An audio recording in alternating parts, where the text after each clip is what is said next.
안녕하세요. 아이러브 이슈입니다. 너무 안타까운 이태원 사건이 일어났습니다.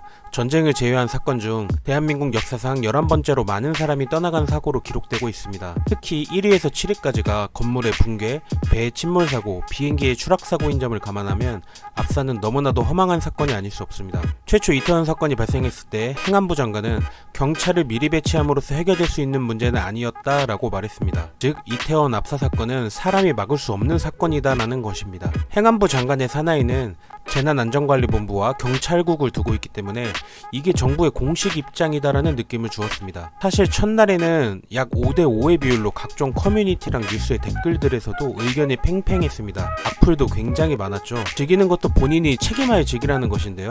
그러니까 거길 왜 갔냐, 술 먹으러 간 거 아니냐, 추석도 아니고 남의 나라 명절에 한심하다, 개발도상국에서나 일어날 법한 사고다, 외신에도 나온다, 창피하다 등등 이렇게 도가 넘어가는 댓글로 되려 피해자들을 조롱하는 사람들도 많았습니다. 인간의 길 포기한 사람들이죠. 이 사람들의 주장은 결국 아니 이렇게 사람이 많은데 술 마시러 놀러 스스로 나가서 사람이 많았고 불행히도 너무너무 사람이 많아서 사고가 발생한 것인데 이게 왜 정부나 경찰 탓이냐, 저기 간 것 자체가 잘못이다 이거죠. 특히 외국의 할로윈이라는 것을 즐긴다는 것에 대한 거부감도 컸습니다. 게다가 참사 사망자에게 위로금을 2천만원 지급하겠다는 정부의 발표 이후 논란은 더 커졌습니다. 커뮤니티와 뉴스 댓글에는 이런 여론이 엄청났습니다.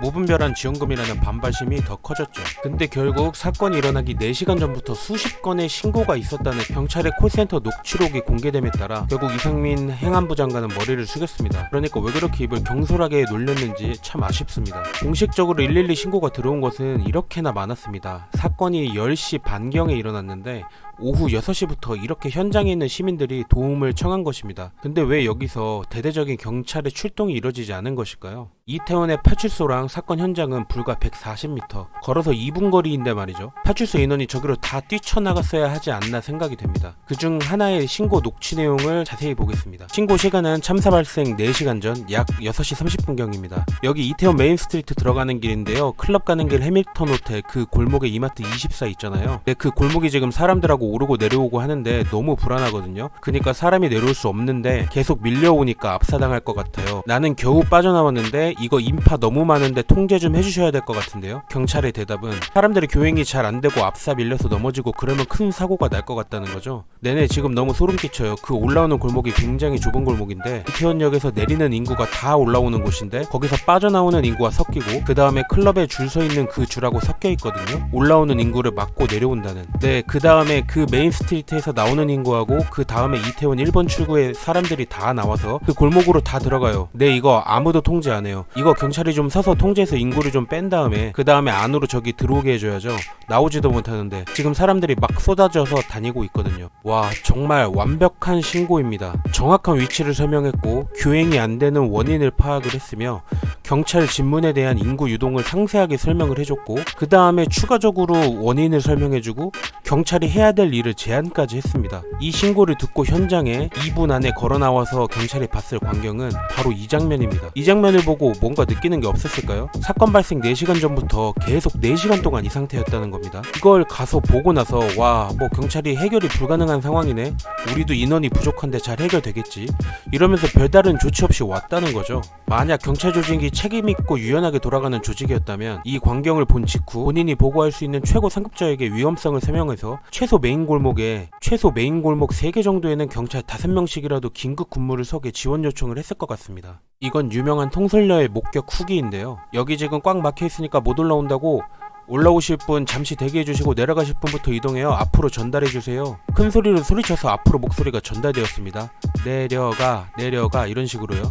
그래서 잠시 후에 조금씩 내려갈 수 있었다. 이분 덕분에 이 거리에서 빠져나올 수 있었다는 후기가 있습니다. 아니, 여자 한 명이 용기 내서 소리를 쳐도 사람들이 통제에 따라주는데 4차로 5차로에서 자동차 수천 대씩 수신호로 통솔하는 교통경찰 형님들 4-5명만 호루라기를 불면서 통제했으면 과연 저기가 이렇게 체증이 일어났을까요? 아까 신고자가 원한 것도 바로 이런 이런 장면입니다. 경찰이 좀 서서 인구를 빼고 사람들이 다시 들어갈 수 있게 교통정리를 좀 해달라는 간곡한 신고 내용이었습니다. 이대로만 했으면 너무 아쉽습니다. 신고를 받은 경찰의 유연한 대처와 심각성에 대한 보고가 이루어졌다면, 만약에 서서 이렇게 경찰의 액션이 있었다면 분명히 막을 수 있었다는 생각이 듭니다. 소리가 안 들렸다면 시위대에게 쓰는 사이렌을 들고 나가서 골목 앞뒤로 경찰이 한 10명만 배치를 해서 무전기로 교신하면서 수신호를 줬다라고 하면 분명히 풀어낼 수 있을 것 같습니다. 지금 사고의 원인을 특정 개인에게서 찾으려는 시도가 있습니다. 물론 이것도 맞는 접근이라고 생각합니다. 이태원 행사에 항상 이 정도 인판이 있었고, 올해 이런 사건이 일어난 것은 저 장소에서 누군가 밀어서 발생했다라고도 볼 수 있습니다.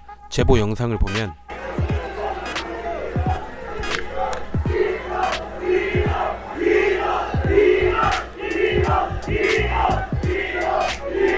목격자의 인터뷰 내용에 따르면 사고가 발생하기 10분 전에 여기 있었는데, 여기 뒤가 또 사람이 많았어가지고 가만히 서 있는데 뒤에서 계속 밀어서 갑자기 다 쓰러지시고, 여기가 엄청 쪼이면서 다 모든 사람들이 소리 지르고, 저 중간에서 어떤 남자 2명이서 싸우고 있었고, 발로 얼굴 차면서 막 폭행도 이루어지기도 했고, 결국 이렇게 꽉 막혀서 사람이 깔리긴 직전인 상황에서 시비 붙어서 서로 싸우는 애들도 있고, 오랜 시간 자기도 못 움직이니까 집에 가야 되는데 지하철역 바로 앞에 있는데 밀면 앞으로 갈 수 있을 거라는 착각을 하고 정신 나간 애들이 조직적으로 밀어서 갑자기 우수수 넘어졌다는 거예요. 이건 분명 범죄 행위라고 생각을 합니다. 6시부터 지속된 이렇게 혼잡한 상황 속에서도 10시까지는 그래도 사고는 나지 않고 어찌저찌 간신히 통행을 하면서 사람들이 오고 가고 있었는데, 10시 30분경에 사고를 일어나게 한 행위는 분명히 범죄라고 볼 수 있을 것 같습니다. 처음에 목격자들의 제보로 찍힌 토끼머리띠 남성의 경우에는 지금 신상을 털리고 있는데, 지금 털린 신상의 분은 본명이 본인이 아니라고 SNS에서 밝혔습니다. 그 증거로 사고 발생 당시에 9시 55분경에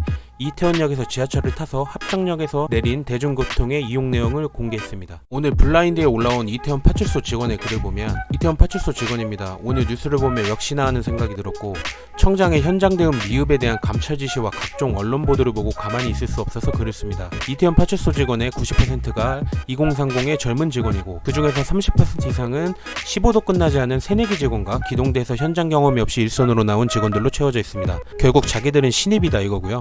주말 연장 근무와 3일 연속 야간 근무에 대기 시간도 없이 112 신고를 띄워온 파출소 직원들입니다. 우리도 힘들다, 최선을 다하고 있다 이거네요. 112 신고는 시간당 수십 건씩 떨어집니다. 이태원 파출소 그날 본 근무 직원은 11명이었고 탄력 근무자 포함 총 30명 남짓 근무했습니다. 112 신고를 뛰어다니며 처리하기도 바쁜 상황에서 압사 사고를 예상해서 통제하고 있었다면 112 신고는 또 누가 뛰나요? 폭격 강력 사건이라도 떨어져서 누군가 죽었다면 왜 가만히 걸어가는 사람을 통제하느라 강력 사건 못 막았냐고 비난하시겠죠? 그러니까 원래 콜은 다 처리하지도 못할 정도로 많이 들어오는데 수집에서 시비가 났다던가 하는 경찰 신고가 있다면 그 콜을 소화하느라고 현장 출동은 못했다 이거죠. 경찰청 서울청은 뭐 하셨나요? 경찰청장 뭐 했습니까? 예상 못하셨나요? 광화문 집회에 그렇게 많은 기동대가 필요한가요? 일이 터졌으니 112 신고가 있었으니 책임은 일선 경찰관이 져야 되는 것입니까? 뭔가 화가 많이 나 있네요. 아마 내부적으로 분위기가 이태원 파출소 쪽에서 큰 책임을 지는 쪽으로 진행되고 있지 않은가 생각이 됩니다. 또 이날 당일에 광화문에서 집회가 많아서 경찰 인력이 분산되었다는 것은 사실입니다. 이날 하루에만 11만 명이 집회 신고를 해서 광화문에서 엄청난 대기 인력이 근무를 하고 저녁에 일몰 시간에 집회가 끝나서 퇴근을 했다라는 거죠. 아니 BTS 행사장에는 경찰이 1,300명이나 오더니 이태원에 교통경찰 10명만 주요 장소에 근무했더라면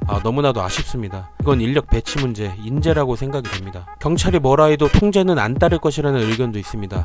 물론 소수의 이런 사람들도 있기는 있습니다. 하지만 대다수의 우리나라 국민은 통제를 정말 잘 따릅니다. 준비가 되어 있습니다. 세계에서 유일하게 전 국민이 QR코드를 찍어가면서 본인의 행적을 남기는 코로나19 거리두기 준칙을 잘 준수했죠. 특히 위기 상황에서는 모든 남자가 군대를 다녀왔기 때문에 더욱더 일사천리로 통제에 따랐을 것입니다. 수출되고 지랄을 하면서도 할 땐 하는 사람들입니다. 또한 실외 마스크 제한이 풀렸는데도 마스크는 다 쓰고 다닙니다. 제한이 풀리자마자 그냥 다 벗고 다니는 미국이나 유럽이랑은 다르죠. 사고를 촉발시킨 미러미러 토끼머리띠는 반드시 잡아야 합니다.